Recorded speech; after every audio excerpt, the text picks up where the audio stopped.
నమస్తే ఎస్టీవీఎస్ కు స్వాగతం. నా పేరు కిరణ్. ముందుగా హెడ్లైన్స్. రద్దయిన నోట్లు మార్పిడి చేస్తూ పోలీసులకు చిక్కిన ముఠా. 1,90,00,000 పాత నోట్లు స్వాధీనం, 3 అరెస్టు. మధురానగర్ జీవీఎంసీ పాఠశాలలో విద్యార్థి మృతిపై మంత్రి గంటా సీరియస్. బాధ్యులపై కఠిన చర్యలు తీసుకుంటామని హెచ్చరిక. నిండు చంద్రంతో భక్తులకు దర్శనమివ్వనున్న సింహాచలం అప్పన్న. చంద్రగ్రహణం సందర్భంగా ఆలయం మూసివేత. జీవీఎంసీ గాంధీ విగ్రహం ఎదుట వైఎస్ఆర్సీపీ వినూత్న నిరసన. బాకీ పండుగగా నిర్వహించడం పట్ల పోలీసుల అభ్యంతరం, అడ్డుకున్న పోలీసులు.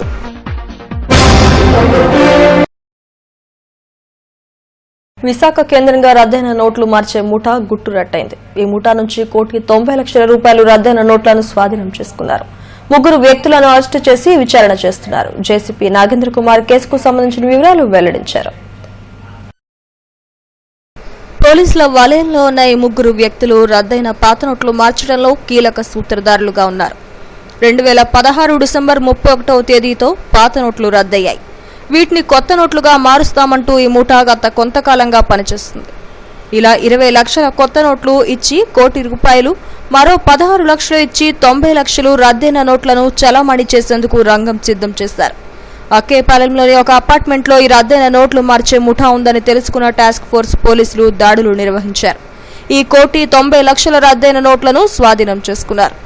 అయితే ఇందులో బర్మా కాలనీకి చెందిన గడ్డం కళ్యాణ్ బాబు మెడికల్ షాప్ నిర్వహిస్తూ దొంగ నోట్లు మారుస్తుంటాడు. ఇతనికి మాధవధర్ కు చెందిన కందిపోటు రవి, బర్మా క్యాంప్ కు చెందిన గుడ్ల వెంకటరమణలు సహకరించారు. వీరిద్దరూ రియల్ ఎస్టేట్ బ్రోకర్లుగా పనిచేస్తూ ఈ పాత నోట్లను మార్చేందుకు ప్రయత్నించినట్లు జేసీపీ నాగేంద్ర కుమార్ తెలిపారు. గడ్డం కళ్యాణ్ బాబు ఈయన బర్మా క్యాంప్ లో ఉంటారు. ఒక మెడికల్ షాప్ రన్ చేస్తారు కదా లోకల్ గా మురళీనగర్ లో. అలాగే కందిపోటు నవీన్, ఈయన మాధవధార, అలాగే గుడ్ల వెంకటరమణ, బర్మా క్యాంప్ వైజాగ్. వీళ్ళిద్దరు కూడా రియల్ ఎస్టేట్ బ్రోకర్స్. వీళ్ళు 3 కలిసి సుమారుగా 1,91,00,000 రూపాయలు ఈ పాత రద్దయిన నోట్లు కలిగి ఉండడంతో దొరికారు. ఇందులో సుమారుగా 40,19,000 1000 రూపాయల నోట్లు, అలాగే 1,20,81,500 రూపాయల నోట్లు ఇవి ఎదురుగా ప్రదర్శింపబడ్డాయి. సో ఇవన్నీ కలిగి ఉండడంతో ఇది నేరం కాబట్టి ఇప్పుడున్న కొత్త అమెండ్మెంట్ల యాక్ట్ ప్రకారంగా, స్పెసిఫైడ్ బ్యాంక్ నోట్స్ యాక్ట్ ప్రకారంగా వాళ్ళని అదుపులోకి తీసుకుని ప్రశ్నించడం జరిగింది. మార్చుకునే క్రమంలో వీళ్ళు ఒక టీమ్ కింద ఫామ్ అయ్యి చాలా మందికి ఈ నోట్ల మార్పిడిలో సహాయం చేసినట్టు తెలుస్తుంది. సో ఆ క్రమంలో మార్చగా 31st వరకు కూడా ఇంకా టైం ఉంది కాబట్టి ఆశపడి వేరే వాళ్ళ దగ్గర అసలు డబ్బులు ఇచ్చి సుమారుగా 20 లక్షలు ఇచ్చి 1 కోటి రూపాయలు, అలాగే 16 లక్షలు ఇచ్చి మిగతా డబ్బులు తీసుకోవడం జరిగింది. మరొకసారి ప్రజలందరికీ తెలియజేయడం ఏంటంటే, ఇలాంటి చలామణి చేస్తున్న వాళ్ళ గురించి సమాచారం ఉంటే వెంటనే మాకు తెలియపరచండి. ఇది నేరం చట్టరీత్యా. రద్దయిన నోట్లు మార్పు చేస్తామంటూ ఎవరొచ్చినా తమకు సమాచారం అందించాలని పోలీసులు చెబుతున్నారు. దళారుల చేతుల్లో పడి మోసపోవద్దని, రద్దయిన నోట్లు ఎందుకు ఉపయోగపడవని పోలీసులు స్పష్టం చేశారు. అయితే ఈ ముఠా ఇంతకు ముందు జరిపిన నోట్ల మార్పిడి వ్యవహారంపై పోలీసులు కూపీ లాగుతున్నారు. మధురానగర్ జీవీఎంసీ పాఠశాలలో 2 విద్యార్థుల మధ్య జరిగిన కొట్లాట ఒకరి హత్యకు దారితీసింది. విద్యార్థి మృతిపై విద్యాశాఖ మంత్రి గంటా శ్రీనివాసరావు తీవ్ర ఆగ్రహం వ్యక్తం చేశారు. పాఠశాల ఉపాధ్యాయులపై మండిపడ్డారు. బాధితులకు న్యాయం చేస్తానని హామీ ఇచ్చారు. పాఠశాలలో జరిగిన ఘటనపై ఓ రిపోర్టు. మధురానగర్ జీవీఎంసీ పాఠశాలలో 2 విద్యార్థుల మధ్య జరిగిన కొట్లాట నిండు ప్రాణాన్ని బలి తీసుకుంది. చిన్న అనే విద్యార్థి ప్రాణాలు కోల్పోవడంతో పోలీసుల హత్య కేసుగా నమోదు చేశారు. దీనిపై విద్యాశాఖ మంత్రి గంటా శ్రీనివాసరావు తీవ్రంగా స్పందించారు. ఉపాధ్యాయులపై ఆగ్రహం వ్యక్తం చేశారు. పాఠశాలకు వెళ్లి రికార్డులను పరిశీలించారు. ఇటువంటి చర్యలు పునరావృతం కాకుండా తగు చర్యలు తీసుకోవాల్సిందిగా ఆదేశించారు. చనిపోయిన 10వ తరగతి విద్యార్థి ఎన్ చిన్న తల్లిదండ్రులు రాము, సత్యవతులను మంత్రి పరామర్శించారు. జరిగిన సంఘటనపై దర్యాప్తు చేయాల్సిందిగా పోలీసులను ఆదేశించారు. నగరంలో ఉన్న అన్ని ప్రభుత్వ, ప్రైవేటు పాఠశాలల్లో తనిఖీలు చేయాల్సిందిగా నివేదికలు అందించాల్సిందిగా ఆదేశించారు. ఈ సంఘటనను సీఎం దృష్టికి తీసుకువెళ్లి ప్రభుత్వ పరంగా ఆ కుటుంబాన్ని ఆదుకుంటారని తెలిపారు. విద్యార్థులతో ముఖాముఖిగా మాట్లాడి సమస్యలను అడిగి తెలుసుకున్నారు.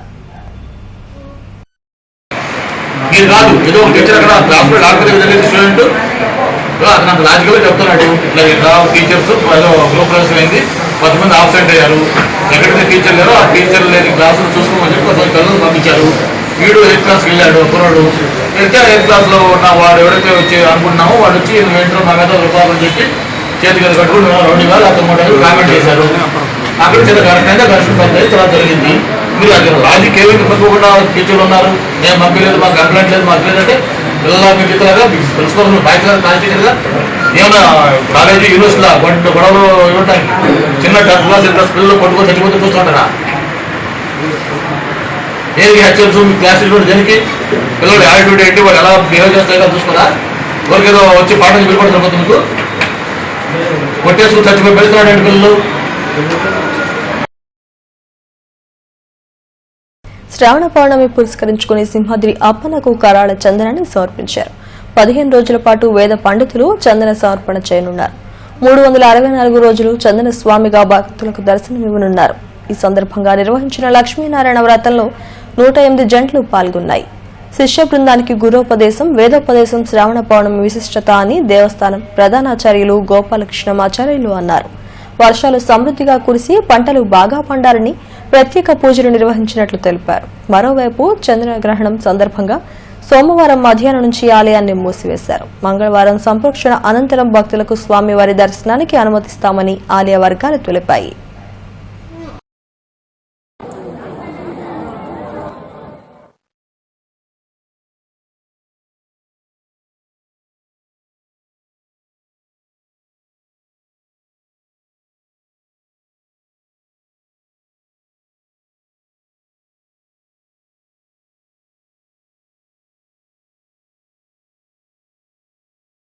రాఖీ పండుగను వైఎస్ఆర్సీపీ ఆధ్వర్యంలో నిర్వహించింది. వినూత్న ఉద్రిక్తతకు దారితీసింది. సీఎం చంద్రబాబు వేషధారణతో వ్యక్తికి బాకీ పండుగ అంటూ మహిళలచే రాఖీలు కట్టించడం, చేతులకు తాళ్లు కట్టి లాక్కెళ్లడాన్ని పోలీసులు ప్రతిఘటించారు.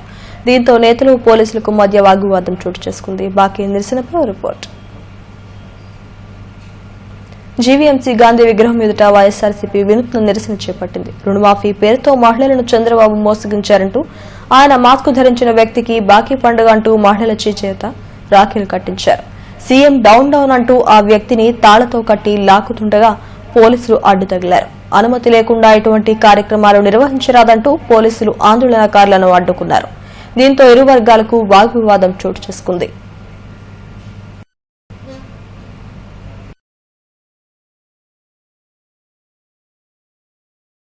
విధానం చేశారు కనుక అంటే ఇలాంటి ముఖ్యమంత్రిని నడి రోడ్డు మీద కాల్చాలని జగన్మోహన్ రెడ్డి గారు అంటే అది తప్పు అనుకుంటున్నారు. ఈరోజు విశాఖపట్నం ఈ పరిసర ప్రాంతాల్లో ఆయన దమ్ముంటే తిరగమనండి, తిరిగితే నడి రోడ్డు మీద కాల్చి ఆడోలే కాల్చి చంపుతారనే భావం వ్యక్తం చేస్తున్నాం.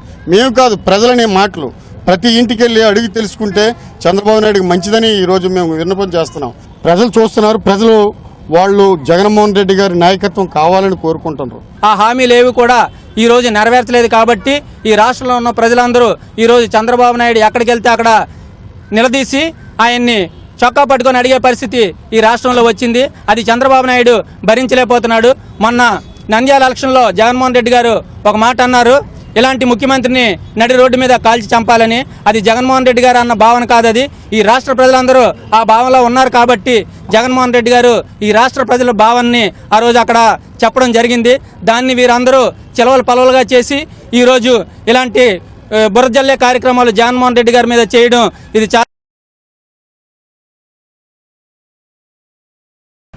2014 ఎన్నికల్లో చంద్రబాబు 500 వరకు హామీలిచ్చారని, ముఖ్యంగా మహిళలకు వ్యాపారాలు రుణాలు చేయకుండా ఎగ్గొట్టారని నేతలు విమర్శించారు. తమకు బాకీ ఉన్న రుణమాఫీలు చెల్లించాలంటూ మహిళలు నినాదాలు చేశారు. తమ పార్టీ అధినేత జగన్ నంద్యాలలో చేసిన వ్యాఖ్యలను వక్రీకరిస్తూ ప్రచారం చేయడం అధికార పార్టీ నేతలకు తగదని హెచ్చరించారు. ఈ కార్యక్రమంలో దక్షిణ నియోజకవర్గం ఇన్ఛార్జ్ కోలా గురువులు, జాన్ వెస్లీ, పెద్ద సంఖ్యలో మహిళలు పాల్గొన్నారు.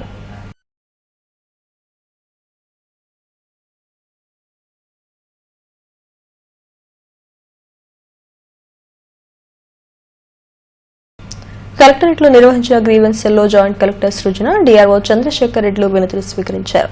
భూములకు సంబంధించి అర్జీలు ఎక్కువగా వచ్చాయి. వాటిని పరిష్కారం నిమిత్తం ఆయా శాఖల అధికారులకు జేసీ సిఫారసు చేశారు.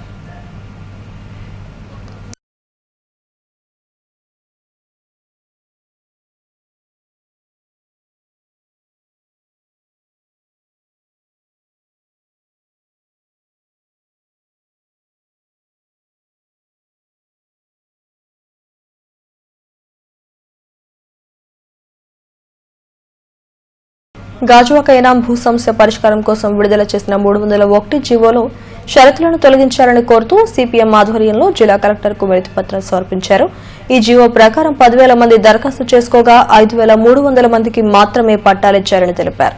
ఈ పట్టాలో భూ బాధితులకు నష్టం కలిగించే విధంగా షరతులు ఉన్నాయని, 5 ఏళ్ల వరకు ఈ పట్టా చెల్లుబాటు కాకుండా చేయడం అన్యాయమని తెలిపారు. హైకోర్టులో ఈ కేసు పెండింగ్ లో ఉంటుండగా వచ్చే తీర్పునకు లోబడి పట్టా ఉంటుందనే షరతు సరైంది కాదని అన్నారు. ప్రభుత్వానికి అవసరమైతే తిరిగి ఈ భూమిని తీసుకునే షరతును తొలగించాలని డిమాండ్ చేశారు. సిపిఎం రాష్ట్ర కార్యదర్శి వర్గ సభ్యుడు సిహెచ్ నరసింగరావు నేతృత్వంలో భూ బాధితులు డిఆర్ఓ చంద్రశేఖర్ రెడ్డికి ఫిర్యాదు చేశారు. అందుకని ఈ రకంగా గాజువాక ప్రజలతోటి నాటకాలు ఆడడం అనేటువంటి మంచిది కాదు. ప్రజలను ఇబ్బంది పెట్టడం, మీరు పెట్టినటువంటి షరతులన్నీ, అందులో ఉన్న షరతులన్నీ విరమించుకోవాలని కోరుతున్నాం. 5 సంవత్సరాల తర్వాత చెల్లుతుంది, విక్రయాలు చేయొచ్చు అనేటువంటి షరతు నంబర్ 1 మొదటిది, అన్నిటికంటే కూడా ప్రమాదకరమైనటువంటి షరతు. అట్లాగే అందులో ఉన్నటువంటి ఇతర షరతులు అవసరమైతే ప్రభుత్వం ఆక్రమించుకోవచ్చు అని కూడా, ఇంకొక ప్రభుత్వ భూమి అయితే ప్రభుత్వం ఎప్పుడైనా తీసుకోవచ్చు అనేది దాని అర్థం. ఇది కూడా శుద్ధ తప్పు. అందుకని ఏ కట్టడాలు ఉన్నటువంటి ఇంటితో సహా, వారు ఇళ్ళు కట్టడాలు ఎప్పుడో కట్టుకున్నారు, 40 ఏళ్ల నుంచి కట్టడాలు ఉన్నాయి. 40 ఏళ్ల మన్యం వీరుడు అల్లూరి సీతారామరాజు పుట్టిన పాండ్రంగి గ్రామంలో ఏర్పాటు చేసిన మద్యం షాపును తొలగించాలంటూ స్థానిక మహిళలు జిల్లా కలెక్టరేట్ ఎదుట ధర్నా నిర్వహించారు. ఆంధ్ర చైతన్య పార్టీ వీరి ఆందోళనకు మద్దతు ప్రకటించింది. జనావాసాల మధ్య మద్యం దుకాణంతో పాటు బెల్ట్ షాపులు పెట్టడాన్ని తాము తీవ్రంగా వ్యతిరేకిస్తున్నట్లు తెలిపారు. వెంటనే ఈ మద్యం షాపును తొలగించాలని డిమాండ్ చేశారు.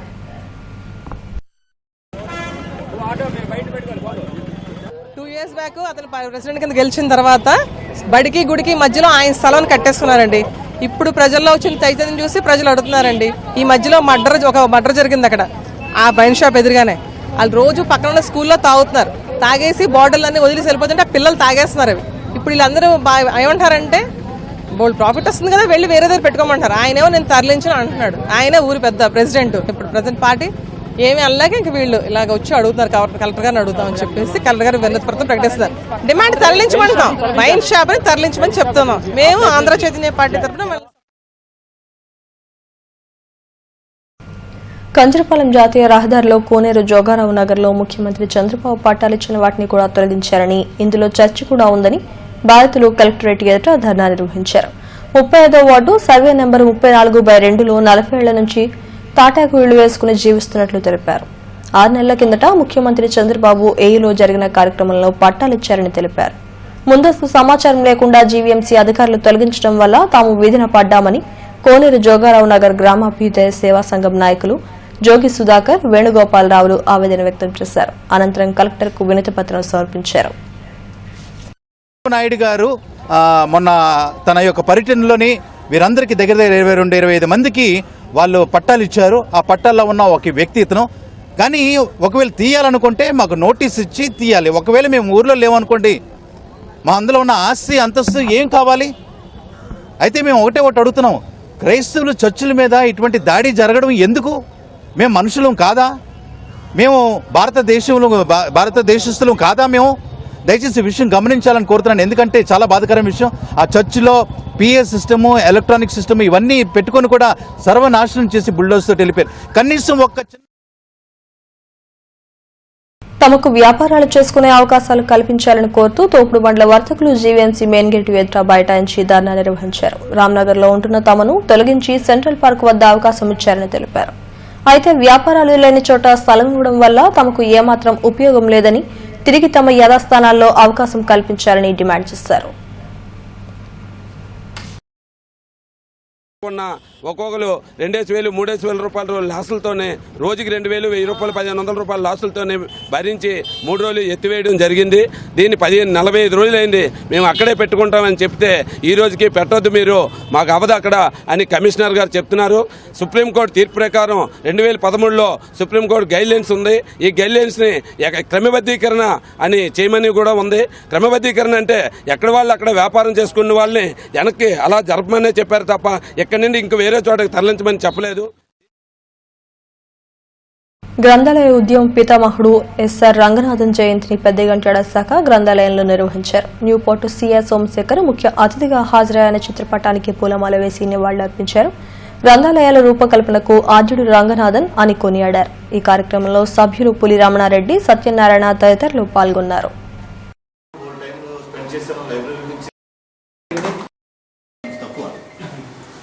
మనం ఉత్తర భారతదేశంతో కంపేర్ చేస్తే అక్కడ చాలా మంది పుస్తకాలకు వెళ్ళి చదువుతుంటారు. మనం కల్చర్ తక్కువ కాబట్టి ఇక్కడ మనం ఉన్న పిల్లలకి అనేక కార్యక్రమాలు చేసి లైబ్రరీ వైపు అట్రాక్ట్ చేయాలి. కళాభారతి ఆడిటోరియంలో ఈ నెల 12వ తేదీ నుంచి 18వ తేదీ వరకు నేషనల్ ఎమినెన్స్ అవార్డ్స్ ఫంక్షన్ ను పెద్ద ఎత్తున నిర్వహిస్తున్నట్లు ట్రస్టీ రాంబాబు తెలిపారు. కళాభారతిలో ఆయన మీడియాతో మాట్లాడారు. Vibhushan, doctor Yamini Krishnamurthy, Madras music academy president N Murali వంటి సంగీత విద్వాంసులు హాజరవుతున్నట్లు చెప్పారు. నాట్య విద్యాభారతి అవార్డును యామిని కృష్ణమూర్తికి ప్రదానం చేయనున్నట్లు తెలిపారు. ఈ కార్యక్రమాన్ని జయప్రదం చేయాలని కోరారు. ఈ సంవత్సరం ఎక్స్పర్ట్ కమిటీ పప్పు వేణుగోపాలరావు, లీలా శాంసన్, కన్యాకుమారి గారు సలహా మేరకు పద్మవిభూషణ్ యామిని కృష్ణమూర్తి గారికి నాట్య విద్యాభారతి అనే అవార్డుని ఆగస్టు 12వ తారీఖు సాయంత్రం 6 గంటలకి కళాభారతిలో ఇవ్వడం జరుగుతుంది. ఇదొక ఎత్తు అయితే సంగీతానికి ఒక నిలవై త్యాగరాజ మన తెలుగువాడు తెలుగులో రాశాడు. కానీ హెడ్లైన్స్ మరోసారి. రద్దయిన నోట్లు మార్పిడి చేస్తూ పోలీసులకు చిక్కిన ముఠా, 1,90,00,000 పాత నోట్లు స్వాధీనం, 3 అరెస్టు.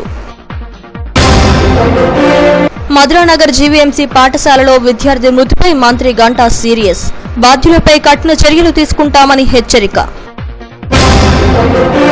నిండు చంద్రంతో భక్తులకు దర్శనమివ్వనున్న సింహాచలం అప్పన్న, చంద్రగ్రహణం సందర్భంగా ఆలయం మూసివేత. జీవీఎంసీ గాంధీ విగ్రహం ఎదుట వైఎస్ఆర్సీపీ వినూత్న నిరసన, బాకీ పండుగగా నిర్వహించడం పట్ల పోలీసుల అభ్యంతరం, అడ్డుకున్న పోలీసులు.